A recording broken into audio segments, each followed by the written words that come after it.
Good evening, everyone. It's my pleasure this evening to welcome the Aquinnah Wampanoag master artist, Jonathan James Perry, who will introduce us to the cultural renaissance of Northeastern Indigenous maritime traditions.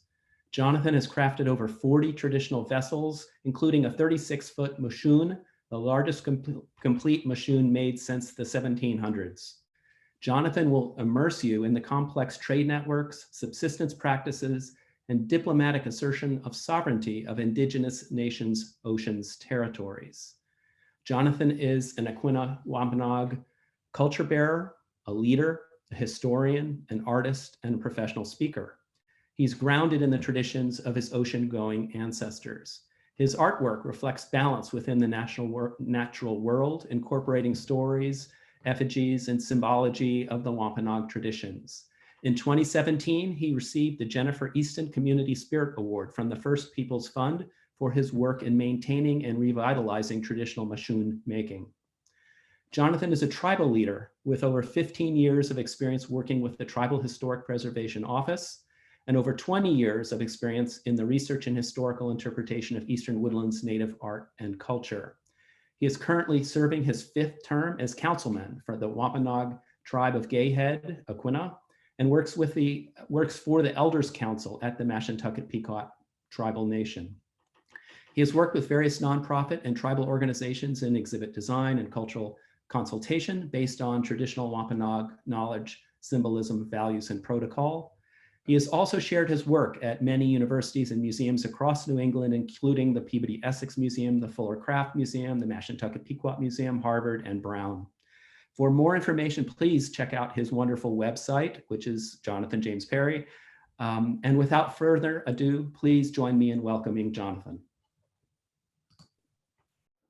Cha waninakan natasuis Jonathan James Perry nutomas Aquinnah. Hello, my name is Jonathan James Perry, and I hail from the Aquinnah community of the Wampanoag Nation, located on Nalpe. Nalpe is what is now referred to as Martha's Vineyard, the large island just off of Cape Cod in the Atlantic in Massachusetts. I'd like to take this moment to say thank you to both Bob and Leah for the wonderful introduction and this excellent opportunity to connect with you and speak to the traditions and some of the values of my ancestors. It's an honor to be able to represent my people and to impart some of the knowledge that my ancestors passed down to me and my family. So katabatash for this opportunity, and thank you very much to everyone who has taken their precious time out this evening to spend time here in this wonderful space.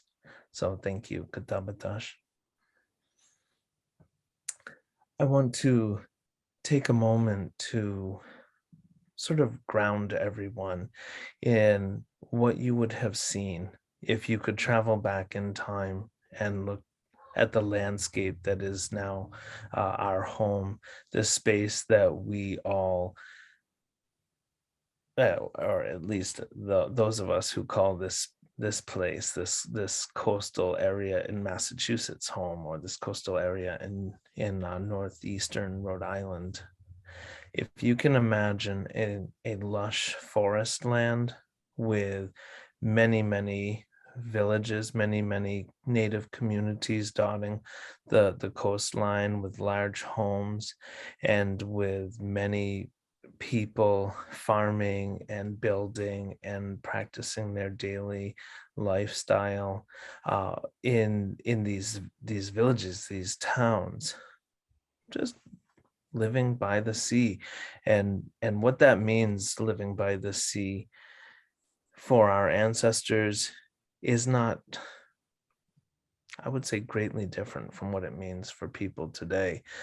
Maybe we see less seabirds, maybe we see less whales and less fish, but ultimately I do not know many people who live in the New England region on the coast that do not look forward to the fishing boats returning to the shore for the fresh harvest, or the smell of a storm brewing on the coast and that salt air and the breeze, the colors as they shift between morning sunrise, the noon sun when it's hot in the summertime, or the evening when the cool breezes rise off the sea and they're refreshing as you watch the sunset. That same sense, that same feeling, that same love of place that many of us feel today, my ancestors felt. However, they also had the opportunity to step out of their cleared planting lands where 2 to 3 acres of corn, beans, squash, and pumpkins, and sunflowers and other types of plants would be planted and growing. They'd be able to step beyond some of the areas where they encouraged certain types of wild edibles and medicine plants to grow on the forest edge. And they would be able to step into old growth forest where trees were massive beyond many people's imagination today. When folks travel to the Northwest coast into the cedar forests and see the massive trees that have not really been heavily impacted, that have not been over harvested, at least by our standards on the Northeast. They're seeing these sentinels, these amazing timeless beings that watch over and provide space and resources, and opportunity and protection and safety for all the people, the animals, the insects, and the smaller plants that need that shade or need something to stand over them and break the harsh winds of storms so that they're protected. The huge white pines of New England, the enormous American chestnuts and American elm trees, and the white oaks and other types of trees like the tulip poplars that were very important for us in making our mashoon, our dugout canoes, provided us many things. From being able to tap the tulip poplar trees to make syrup for our, as you would refer to today, corn cakes or johnny cakes or boiled breads, or to sweeten different types of meals, to the American chestnuts that provided us many thousands of nuts that could then be bagged and carried home to be used in our food items and as roasted snacks for traveling along the trails, or packed into vessels as you made your journeys, to the pines with their tender young growth that provided us vitamin C and certain teas that are very good for reducing inflammation and making you healthy, keeping you healthy, so your immune system is strong and inflammation is minimal. These beings watched over and provided for us, and at times sacrificed themselves for us to have the strong and healthy populations and communities and the connection to those spaces that we maintain for many thousands of years. And so our reciprocal and respectful relationship that our people, that Narragansett people, that Niantic people, that that all the native nations in the coastline here, the Mashantucket Pequot or Pequot people, and the Mohegan people, and so on and so forth, as you make your way up and down the coastline, folks were very active in having a healthy relationship where there was harvesting, but also protection, where there was taking of these tree lives, but there was replacing them or encouraging them, and always making sure that there was space for them. And so understanding your place in the area that the creator, that monarch, gave us to live, and understanding that we were stewards and we were not the most important being, but just one of the living things in that space, was really extremely important in our teachings and in our understanding of things, and what gave us the opportunity to live in this space for so long with a healthy system. That dugout canoes were made 2,000 years ago and were also made 500 years ago. That isn't really the opportunity that you have in a society where, if we lost balance and harvested all the old growth trees and we made too many vessels, then we would not have been able to maintain that system, and we would have had to have gone to a different form of vessel, a different lifestyle essentially here in this place. But by being very careful in our harvesting, why and how we harvested, and having ceremony and giving back at every point with the taking of these lives, we were able to maintain that balance.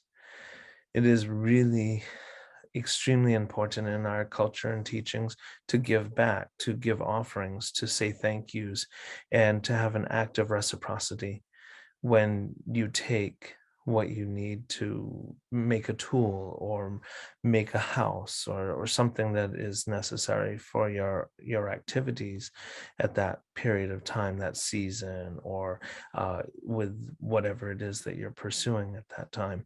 For our people, in order for us to go out into the ocean and to head out many miles from the coast and harvest certain types of beings, like for us to fish for tuna, for instance, or for us to fish for other types of deep sea fish, we needed to be able to head out into the water.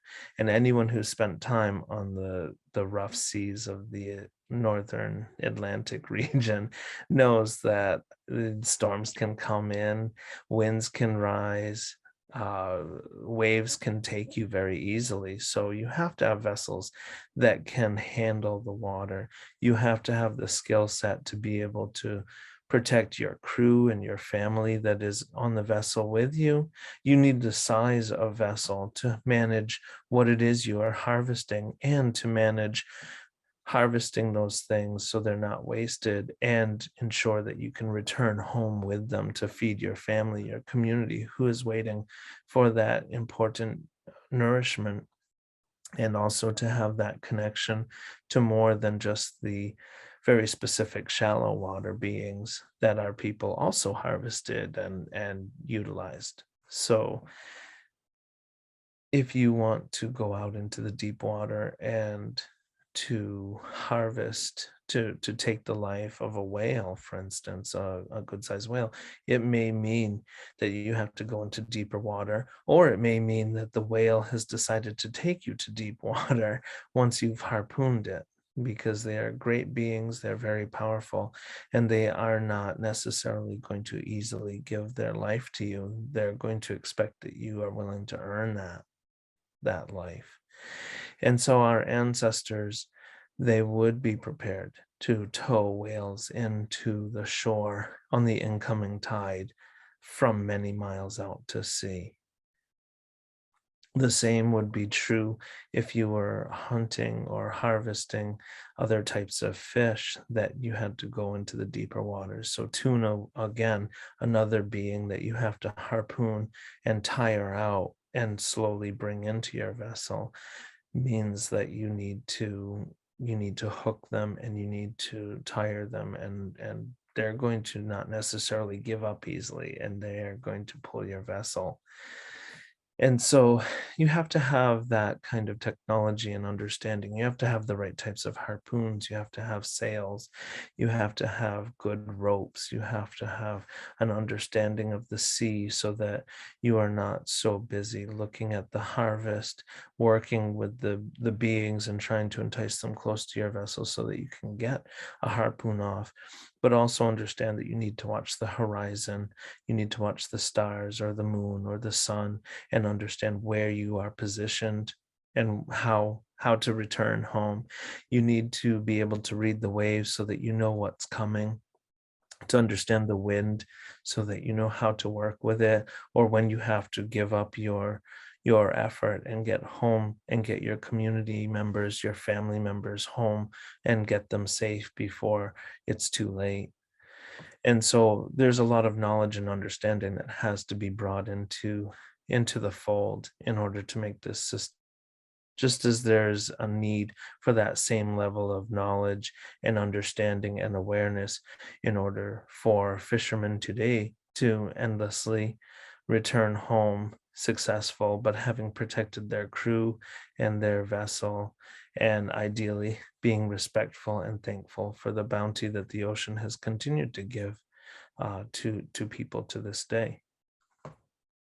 Being a coastal island native community member and being a member of a community that's very well known for the whaling industry and its participation in the whaling industry in more recent years, that knowledge, that skill set, that ability to live on the sea for many years at a time and work to chase whales around the world, to provide sustenance and to provide economic prosperity in the community, especially in a time when we were fighting to maintain lands and fighting to maintain our community members' safety. We were able to employ that ancestral knowledge, that genetic memory, in order to take all of that knowledge base that I speak of how to interact with the water, how to interact with living things, how to be as respectful and to acknowledge the strength and the ability of the beings that you were spending time around, and turn that into something that we then had to make work in a much more industrial fashion in a time that had changed for us as a people. We were no longer going out for a single whale to sustain our community. We were no longer smoking and drying the whale meat and harvesting the blubber for lanterns and for cooking oil and for trade oil and things of that nature, but were now forced into a system that was quite different, where our people found themselves just harvesting many whales for the singular purpose of fuel oil. And I'm sure that was very difficult for my family and a lot of our ancestors, because it was a very different approach and a very different relationship with those beings. And I am sure it was quite heartbreaking to see the whale populations decrease and to chase those migrating ancient beings that have always been around us and had a relationship with us all around the world in such a difficult practice, and to be away from home instead of for a day or two in the hunt, be away from your community, your home, and your lands for years on end. And I'm sure that ultimately that genetic memory and that part of us that was deep in our spirit and in our hearts, that gave us some of the strength and the ability to sustain ourselves in that time. That relationship with the sea certainly gave us the fortitude to be able to live in those conditions for long periods of time, because for thousands of years we had that connection and that love of the sea. And to lose our connection to the sea, to lose our lands, and to be removed from the sea would be the worst thing possible for us. Many, many years ago, our people would be very careful, as I said, in how we would go about entering the sea and why we entered the sea. And we would give thanks and ask for the right and the safety of the beings of the sea as we went onto the sea, giving gifts and such, and asking for safe crossing and safe return to our families. Our people would go to the large trees like the white pines and white oaks, the chestnuts and the poplars that I spoke of, near the water's edge, as close to the water as possible, ultimately. And we would find very straight growing, healthy trees of great, not only width, but straightness, and with very few branches on the lower level, so that you did not have to worry about knots and difficult areas that you had to work around. But ultimately, a nice tree, typically set in a low area in a forest near the water, very few branches, growing tall and straight and healthy, of the right type, and we would remove the bark from the lower flare of the tree where the root flare comes out. We would peel the bark by cutting uh, with our tagonk or our axe, and we would cut into the bark and use prying tools made typically of deer leg bone or moose leg bone, and we would pry the edge of the bark up, and we would work our way around the bark, removing that cambium, that inner cambium of the tree from the last layers of the last rings of the wood. We would peel that all the way around, and then we would set fire to the base of the tree. We would burn that base of the tree away, removing it by scraping with long poles and continuously adding hard wood to the fire so that it scorched and burnt its way into the root system and that lower section of tree. And we would continue to do this and remove the bark from the lower levels of the tree as high as you possibly could reach, or as high as you could build up something to stand upon and take higher levels. And those sheets of bark, oftentimes, if you were away from home, would then be used as a covering for your house. And so at this point, I'm going to go into my slideshow just to walk you through this process and talk a bit more about that as we work our way towards this reclaiming of our ancient tradition. One of our main ways of getting around the waterway system is our highways, it's our byways. It's the way that we transported goods, it's the way that we visited native nations that we were allied with, that we are allied with to this very day. It's the way in which we engaged in diplomatic affairs, had sports at times with vessels being set to race against one another, and many people at times gambling on the various teams that they believed would win, and so on and so forth. Certainly military engagement with other nations, and certainly as you get into some of the wars like the Pequot War of the 1630s, or the King Philip's War, the sort of Wampanoag Nipmuc War, and eventually Narragansett War of 1675, 1676 here in this region in our territory. Dugout canoes were at times our war vessels, and some of those vessels were quite large. So the process that you saw in the image prior of the burning the trees down, burning them to size, burning the top off, and then using fire to centralize and burn the center of the vessel out was a process utilized not only to be efficient, but also because it imparts certain qualities to the vessel that cannot be mimicked using any other technique or technology. Fire hardens the wood, seals the pores of the wood, slows down the deterioration of the wood as it is utilized in both the saltwater and fresh water.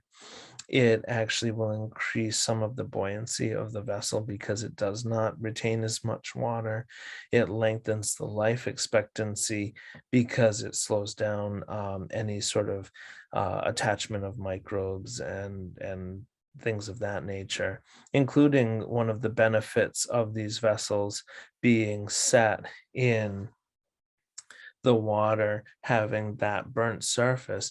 It stops the attachment of barnacles and certain types of sea plants, for instance, that, a problem that happens oftentimes with many types of vessels, including modern ships. And so by having constantly maintained and even taking the vessels out of the water and rescorching the outside, the gunnels and the underside of the vessel, it will help with that in protecting it. There are no keels in these vessels. They're actually smooth bottomed so that they're maneuverable, and paddling and sailing them with a certain level of skill and steering with large steering paddles or poles was the typical way to keep them tracking right. And that was so that they would not be affected by rogue waves or some of the churn and rip tides that you get in the New England waters. And so it functions slightly differently than some of the vessels that we're familiar with today, some of the large ocean going vessels. But one of the beauties of these vessels is that you can quite literally just spin them around in place quite easily, not fighting that keel whatsoever because it doesn't exist. But they're specifically made bottom heavy so that they float correctly in the water and do not want to roll. So typically in these dugout canoes, the sides of a small one, like a 10-foot vessel, will be about an inch thick, 3/4 of an inch to an inch thick on the sidewalls of the vessel, and about 3 inches of thick on the bottom side, so that it has that built-in ballast system and balances beautifully in the water. Next slide, please. You can see here the process of making a dugout canoe. Here's the process of peeling that bark as I spoke to a few moments ago. And you can see the top of the vessel here being burnt. And one of the things that we are dealing with today in reclaiming this tradition and practice, because of all of the things that have sort of happened over the many years, we have the issue as modern Indigenous people in this region of having a greatly reduced land base, as a lot of societies have come into the area over the last few hundred years and taken lands that our people have called home for over 14,000 years. And so ultimately, a lot of the trees were cut early on in the 1600s and 1700s to feed the need for buildings and for firewood and for the building of the great fleets of European nations and the some of the military conflicts that came as a result, the large native warfare that occurred in the 16, 17, and 1800s especially, and didn't really subside until the creation of steel-sided vessels and steamship technology, for instance. And so the cutting of the New England forests, unfortunately, were devastating to Indigenous people and devastating in another way for a lot of societies around the globe. Next slide, please.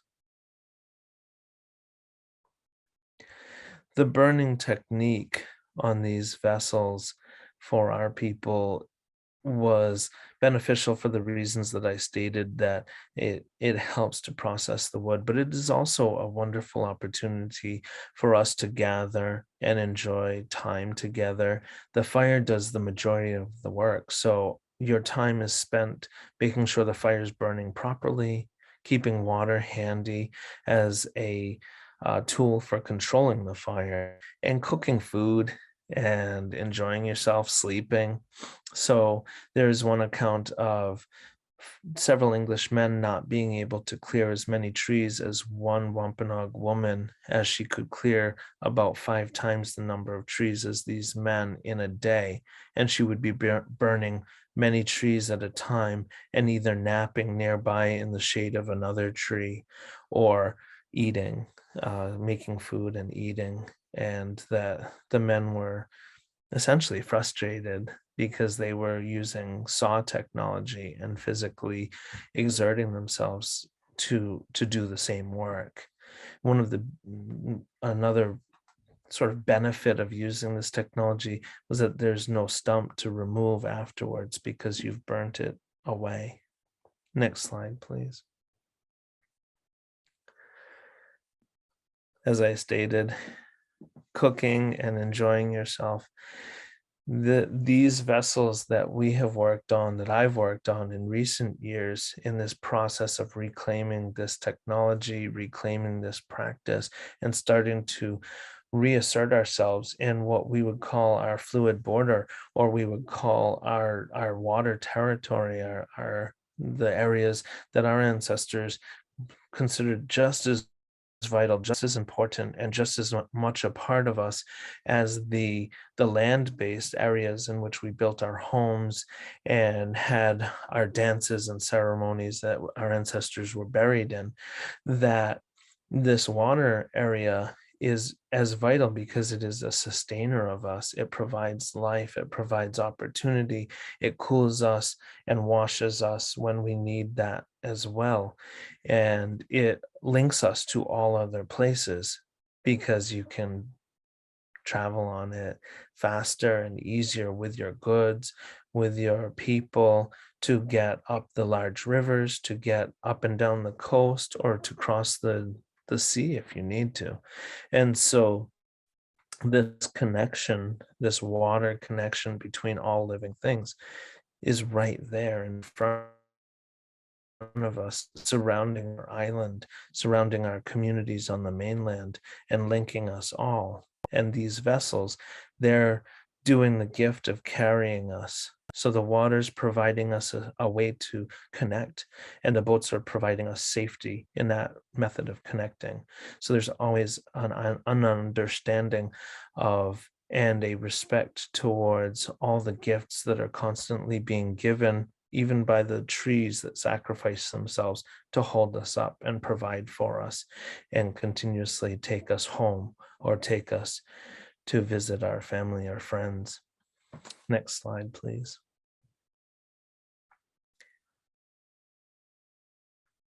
This is actually one of my favorite pictures, and this was a project where we built a 38-foot dugout canoe for the Mashantucket Pequot Tribal Nation and the Mashantucket Pequot Tribal Museum and Research Center that is in the tribal lands of the Mashantucket Pequot people.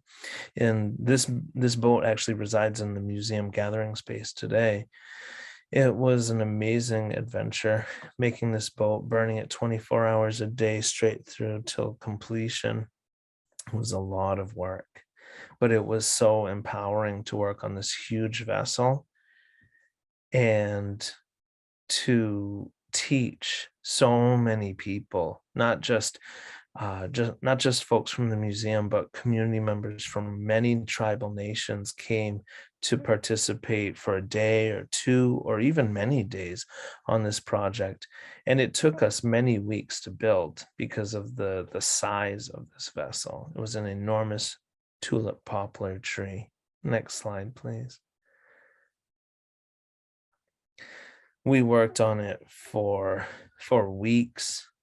It was to the scale that had not been attempted by anyone in the region up until this point, and it was a very empowering to work on it. It was daunting. It was scary for me because you're working with fire and you're using the knowledge and the technology of your ancestors, but we're not as skilled. I know that I've made a lot of these dugout canoes, but I still feel like I have a lot to learn. And I feared making a mistake, burning through, having a terrible crack form. I didn't know what to expect as we went this large with a vessel. But I worked at it and I hoped and I was observant, and I had a great number of people helping me. Darius Coombs of the Mashpee Wampanoag people, who's also worked on many dugout canoes, assisted, and some of my community members that I've worked with a number of times over. Leah Hopkins assisted on this vessel as well. and many other people from the Narragansett Nation, and many Pequot people worked on this vessel, many of them for the first time ever. And we were able to do an amazing job on this vessel. Next slide, please. Here we're at the Mystic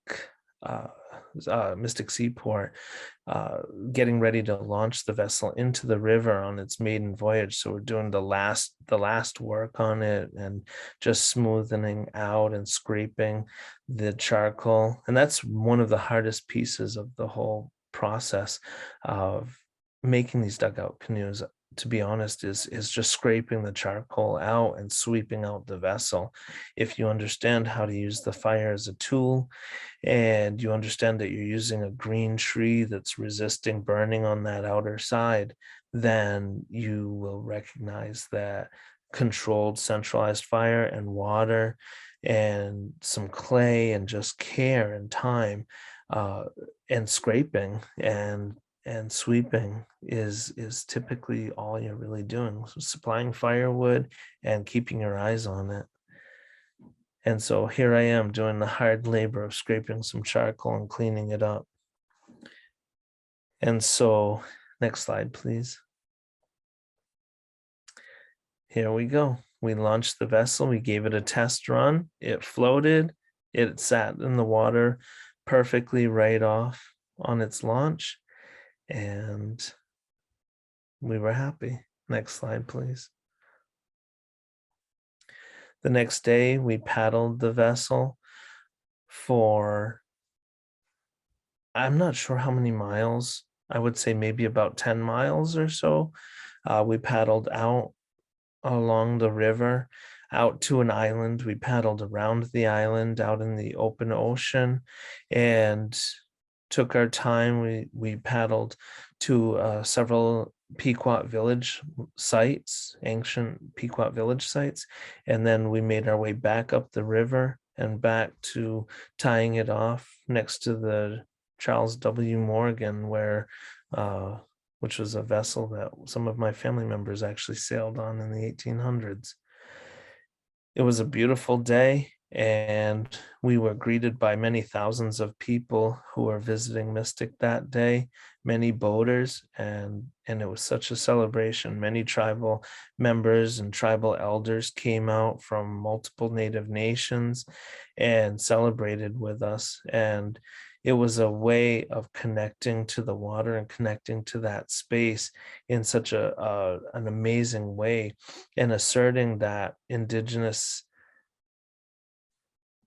connection and that ancient connection, and making it not only something that people may be vaguely aware of in reading historical documents, but suddenly it was very palpable. It was very much a living thing. It was in the faces of everyone there, that they saw Native people doing something in a traditional way today, and recognizing that we are continuing people, that we have these traditions, that we are living and breathing and making sovereign decisions about how we move ourselves into the future, and how we reclaim or reinvigorate practices within our nations, how we decide to utilize the resources on our lands and around us, and how we engage with something as important as our water territory, our ancient lands, and our lands beneath the water. When we set our anchors down in the water, that connects us to the pathways of our ancestors from the time when the water was much lower and the water was not covering those lands. So those pathways, those ancient village sites are really, they're still there, and we are very much connected to them. Next slide, please. Here's another vessel, and I'll go through these quick because I'm running out of time, but the Hukalea is the journeying canoe, the Hawaiian journeying canoe that has traveled the world. Another people, the Polynesian peoples of the islands, who took canoe technology and traveled the seas in them for thousands of years, as we have as well. We connected in the water. Next slide, please. And here we are paddling out to the Hukalea to bring the ship in. And this was another maiden voyage. And this was the first bird-beaked open ocean dugout canoe that has been made, as far as I am aware, in the Northeast or even on the East Coast in about 300 years, perhaps a little less, perhaps a little more. Next slide, please. Next slide, please.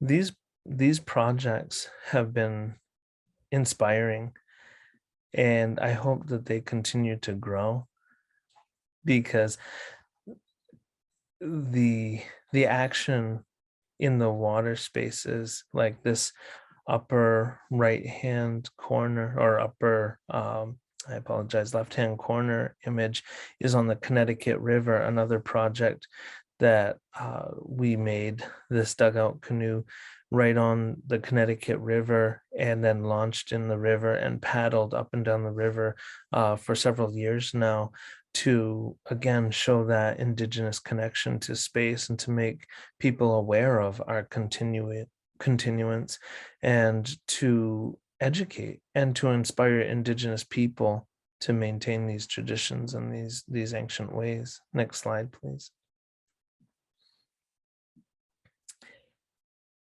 Another vessel that is currently making its way around is a dugout canoe that was made for the 2020 acknowledgements, the 400-year anniversary of Wampanoag people and English people forming an alliance and being in the region together, and for the safety and the protections, the safety, the life that was allowed for the English in Plymouth, and everything that came as a result of that protection that was given in that year of 1621.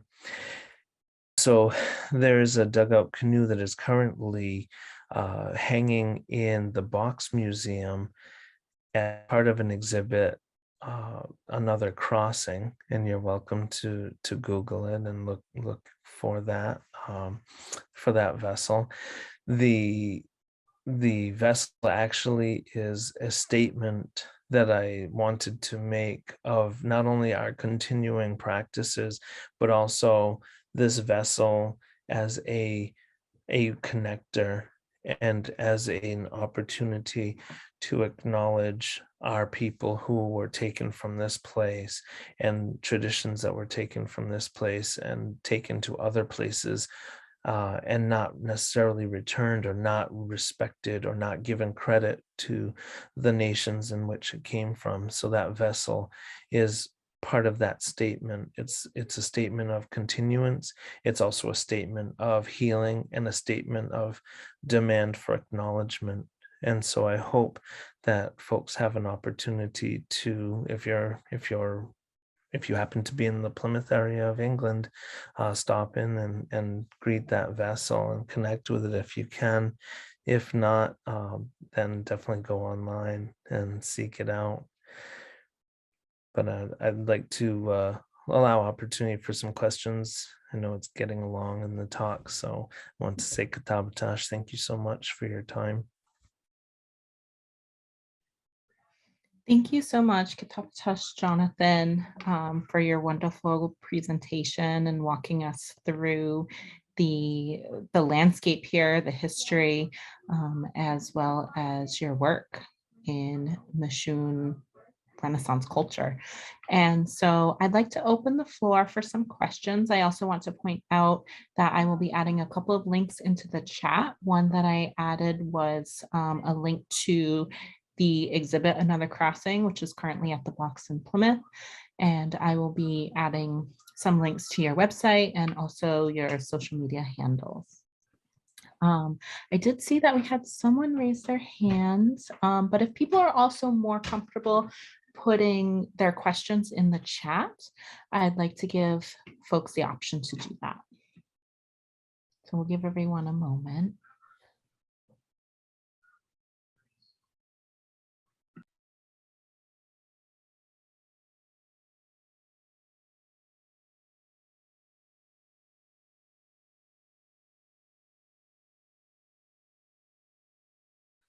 Okay, so we have a few hands going up. The first hand that I see, I'm going to ask you to unmute. Is it Xylem? Yes. Hi, I'm Xylem. Thank you so much for your talk and educating us. Jonathan, I was wondering, as you were talking about how this was the first seafaring open water canoe in so many years, are these skills that have been passed down continuously through the generations, or is it a tradition that you reclaimed and relearned somehow, or how is it that you know this after so long? I'll say it's more so a reclaimed tradition. The dugout canoes at times were made illegal. For instance, during the King Philip's War period of 1675, 1676, dugout canoes were being either taken from Indigenous communities or destroyed or repurposed for English use. And so there's one instance where 60 dugout canoes were taken from a number of guards set to watch over and protect them when Metacomet, King Philip, Massasoit's second son, brought a large body of people, of fighters and people back to the Bristol area. And the English basically sprung a trap on them and took the vessels from the guards while the people were away from them and doing, whatever it was that they were doing at that particular moment.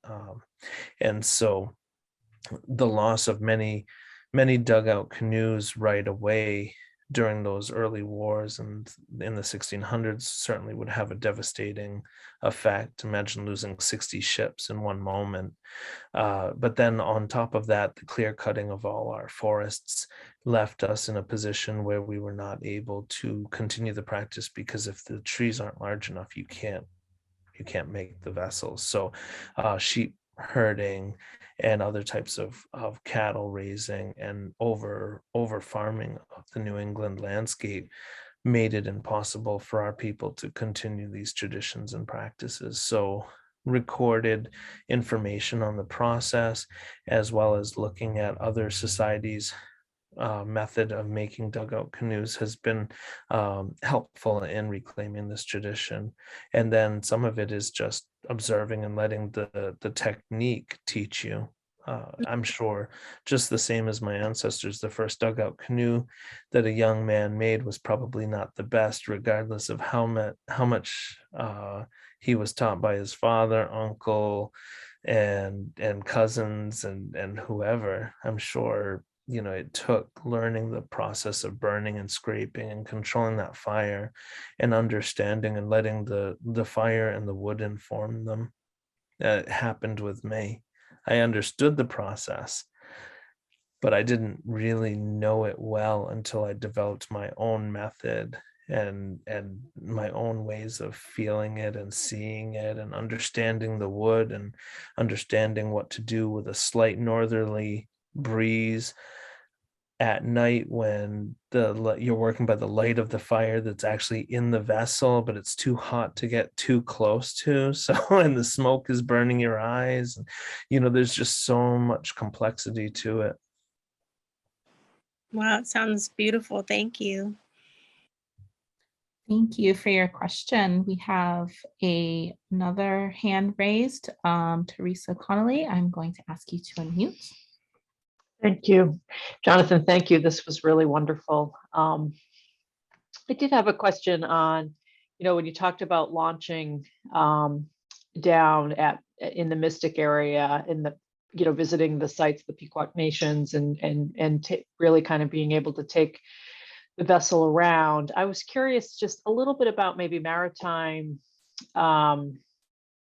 traditional routes, like have you been able to retain some of that, either, through oral tradition or whatever, and how has that possibly changed, just given some of the development that's happened and things like that. But just, I'm really kind of curious about that kind of, like I said, those maritime routes, because I think they would have been, I mean, this entire area, I live in Rhode Island on the eastern side of the state, and this entire area was Wampanoag land, right? And I always try to imagine sometimes, like, this must have been, I mean, there were certainly a number of footpaths and a number of roads, if you will, but then also just your talk really made me think about how much of the waterways would have been traveled and used too. So I'm just curious for your perspective on that.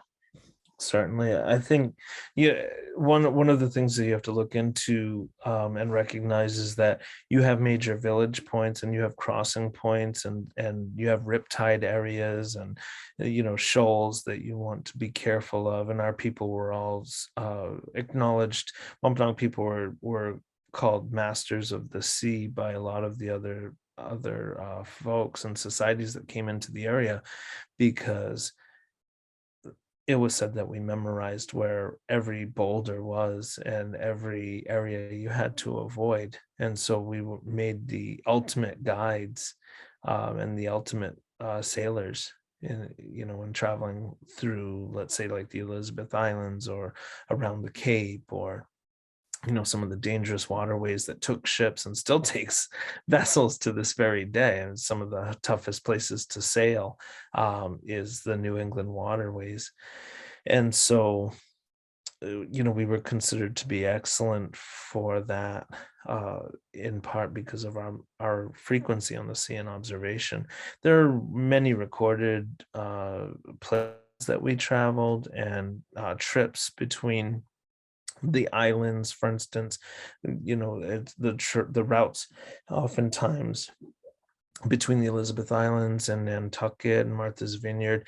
Island hopping was very common because it gave you rest points and places to relax and drink some fresh water, wait for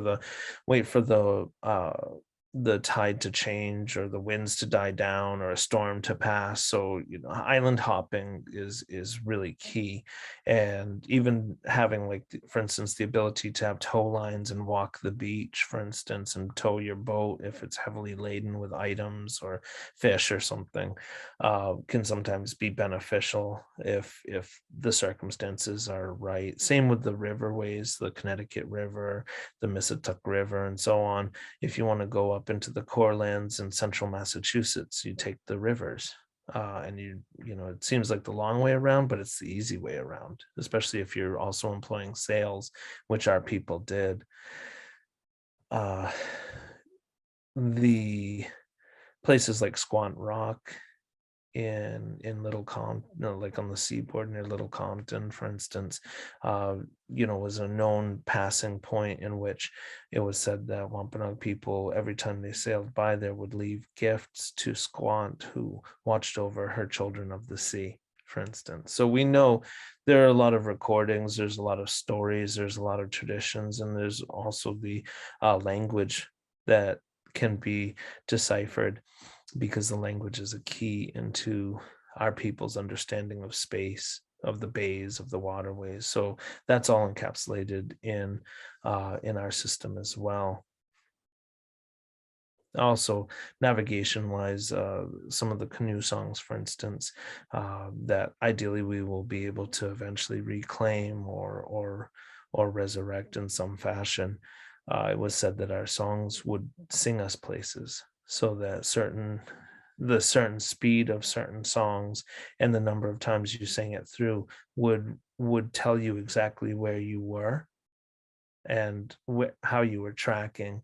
So reading the waves, singing the songs, watching the stars, the sun and the moon, all would kind of position you perfectly. Thank you for that question. We have 2 hands raised, and I'm afraid those are going to be the last 2 that we can take this evening, because we want to be respectful of everyone's time. But Jonathan, can we get in touch with you through your website? Absolutely. Yes. Okay, if folks have more questions. All right, I'm going to ask Hope to unmute. Go ahead, Hope. Hi, thank you, Leah, and thank you, Jonathan. This has really been interesting. I spend a lot of my time wandering through woods. I'm a botanist, and so tulip poplars that you're describing. I mean, I know only babies, but they seem so big, and that idea of burning them and using mud and the fire to control the burn, but also, that's just a fascinating idea to me. And I'm wondering if you could describe how you control where that tree will land, because I mean, these trees are so massive. And anyway, I'd just love to hear your description of that. Certainly, when women were clearing land, for instance, they'd be burning multiple trees at a time to farm, for instance. And so it was said that they would burn them so precisely that they would drop them on top of each other and then start a fire burning all of those trunks together, so that they ended up becoming their own fuel. And then the logs that they would end up with, the men and the women simultaneously would roll them away, probably making dugout canoes from some of that cleared, some of those cleared trees if they were of the right size. But they would be rolling logs aside to as work areas and seating areas, for instance, or for other materials, or eventually for firewood. It's essentially knowing the fire, same as making a dugout canoe. You're burning it a certain way. So what you would ultimately do is you would burn one section more than the other, and you would just carefully undermine the tree, the same way that a logger would cut and wedge the tree according to the weight and the shape of the tree and even the wind and such, and so that when the tree has been compromised enough and it's going to drop, exactly where it's going to drop. You've already done all of essentially the math to make sure that it's going to drop precisely, because you don't want a huge tree like that hung up in other large trees. It needs to drop and be as low to the ground as possible in order to do the rest of the work. Not having teams of Clydesdales on hand 2,000 years ago to adjust or drag a tree down. So yeah, I mean, I guess if you really got stuck, you could get a lot of people to assist, but it's dangerous, and it's better to know what you're doing. And I'm sure our ancestors had no trouble doing it. They did it for so long. Thank you. Thank you, Hope, for that question. And finally, we have a question here from Leah Bergen, and we're going to ask you to unmute. Thanks so much. Thank you, Jonathan, for sharing all of this amazing work with us. I had a question about, what initially got you interested in working with Masoon? Well, I think it's always fascinated me. I was always involved with my community and with trying to understand our ancestors and our ancestors' process. And so the curiosity and some of even the key knowledge was passed down through my family and through elders and people that my family spent time with. I would say I perfected it taking a position at the Wampanoag Indigenous program at Plymouth Plantation, because that really gave me the opportunity to hone some of the skills that I already had and had practiced a little bit, but it gave me the opportunity to do it, albeit with the public and a lot of distractions and training other staff members and doing all the other things, but the opportunity to just sit and work at things and try different things and perfect my method at the same time. Unfortunately, it's, I think, very difficult because we do lack centralized land with a lot of resources that our ancestors had the luxury of having, and had protected for so long. And so now we, as modern Indigenous people, have to travel sometimes many, many hours or even days to get to a resource-rich area in which we can then try to participate, sometimes with just a handful of people, in a traditional practice that would have been happening all around us all the time. So it's no longer just a natural process. We have to go through very unnatural things and means in order to just have the freedom or opportunity to continue our traditional methods and teach the younger generations, or connect with elders and let them see a process that they haven't seen maybe since they were children or something of that nature.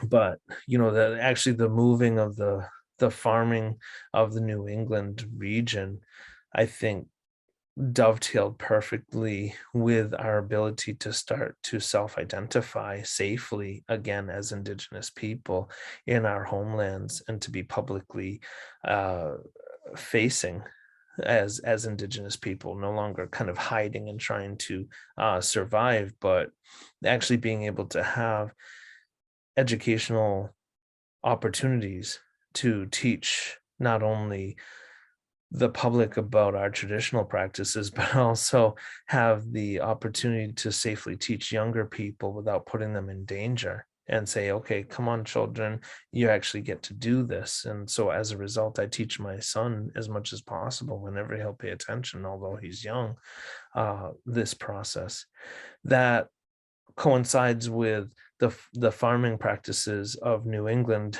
kind of dying out, and some of the forest restoration that occurred in the last 80 years or so, so that there actually are some large white pine trees and other types of trees that are now harvestable. Although you're never going to see, or at least not in my lifetime, will you be able to see white pines and white oaks and American chestnuts and trees of that nature to the size to make a 60-foot dugout canoe for a 40-man crew, as my ancestors made.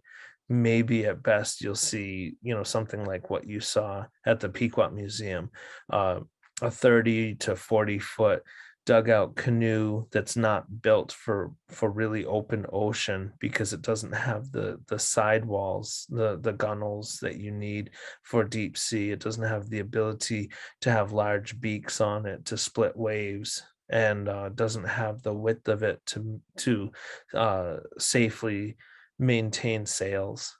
It has to be balanced properly for that type of use. So we'd either have to import a huge tree from someplace else, or wait probably 500 years or so before I have the opportunity to do it the way that I'd like.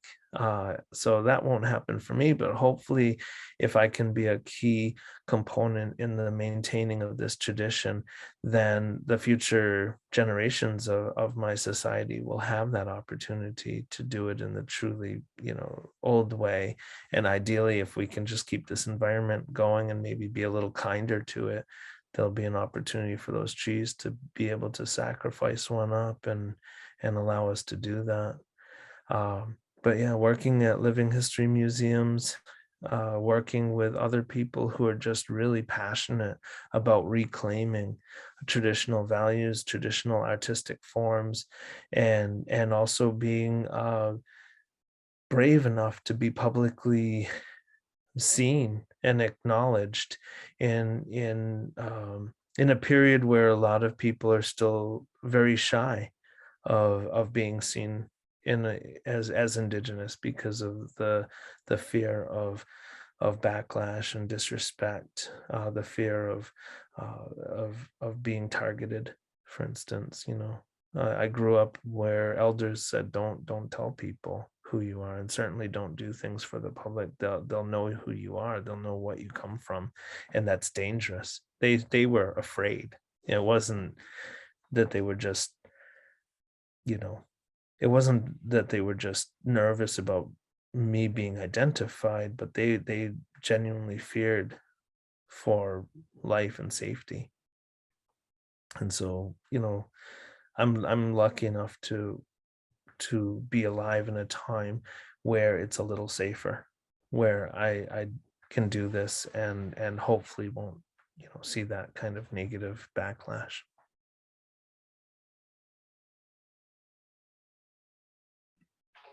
Thank you so much, Jonathan. Excuse me. Thank you so much for sharing your knowledge and your story and your work with the Indigenous community here in Southern New England and beyond with us tonight. It was a pleasure having you. And I also want to extend a katapatanmu to everyone who attended this evening. Thank you all very much. This program was recorded, so if you want to share it with friends and family and colleagues, we will have the link available and it will get emailed out within a few days. So thank you all very much for attending, and we hope you have a great night. A special thanks to our speaker, Jonathan James Perry. Thank you all. I appreciate all of the help and patience.